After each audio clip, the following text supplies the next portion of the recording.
എൻ്റെ എല്ലാ ഫ്രണ്ട്സിനും ബൈറ്റ്സിൻ്റെ പുതിയ വീഡിയോയിലേക്ക് സ്വാഗതം. ഇന്നത്തെ വീഡിയോയിൽ നമ്മൾ നല്ല ഹെൽത്തി ആൻഡ് റീഫ്രഷിംഗ് ആയിട്ടുള്ള ഡ്രൈ ഫ്രൂട്ട് മിൽക്ക് ഷേക്കാണ് ഉണ്ടാക്കാൻ പോകുന്നത്. ഇൻഗ്രീഡിയൻസ് ഒക്കെ ഞാൻ ഡിസ്ക്രിപ്ഷനിൽ കൊടുത്തിട്ടുണ്ട്. അപ്പോൾ നമുക്ക് നേരെ വീഡിയോയിലോട്ട് പോകാം. നല്ല എനർജി ബൂസ്റ്റിംഗ് ആയിട്ടുള്ള ഒരു മിൽക്ക് ഷേക്ക് കൂടുതലും ഉണ്ടാക്കി കണ്ടിട്ടുള്ളത് റംസാൻ്റെ മന്തിലാണ്. പിന്നെ നമ്മൾ ഡയറ്റിംഗ് ഒക്കെ ചെയ്യുന്നവരാണെങ്കിൽ ഇതൊരു നല്ല ബ്രേക്ക്ഫാസ്റ്റ് റീപ്ലേസ്മെൻറ്റും കൂടിയാണ്. ഷേക്ക് ഉണ്ടാക്കാൻ വേണ്ടിയിട്ട് നമ്മളോട് ഒരു ബൗളിൽ നിറയെ സോക്ക്ഡ് നട്ട്സ് ആൻഡ് റേസിൻസ് എടുത്തിട്ടുണ്ട്. അത് നമുക്കൊരു ജാറിലോട്ട് ഇട്ട് കൊടുക്കാം. പിന്നെ ഒരു 5 to 6 ഡേറ്റ്സും എടുത്തിട്ടുണ്ട്. ഇത് രണ്ടും നമ്മൾ വെള്ളത്തിൽ തന്നെയാണ് സോക്ക് ചെയ്തത്. ശരിക്കും പറഞ്ഞു കഴിഞ്ഞാൽ ആ ബ്ലാക്ക് കളറിലുള്ള ജ്യൂസി ഡേറ്റ്സ് ഉണ്ടല്ലോ, അതായിരുന്നു നമ്മൾ യൂസ് ചെയ്യേണ്ടത്. അത് അവൈലബിൾ അല്ലാത്തത് കൊണ്ടാണ് ഞാൻ ഈ ഡേറ്റ്സ് യൂസ് ചെയ്തത്.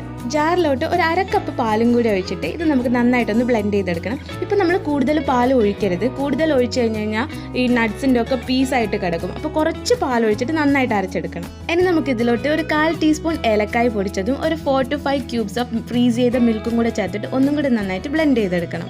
ഡ്രൈ ഫ്രൂട്ട് മിൽക്ക് ഷേക്കിന് മധുരം വന്നിട്ട് റേസിൻസൊന്നും ഡേറ്റ്സൊന്നും ഉള്ള മധുരം മതിയാവും. പിന്നെ നിങ്ങൾ കൂടുതൽ മധുരം ഇഷ്ടപ്പെടുന്നവരാണെങ്കിൽ എക്സ്ട്രാ ഷുഗർ നിങ്ങൾക്ക് ആഡ് ചെയ്ത് കൊടുക്കാം.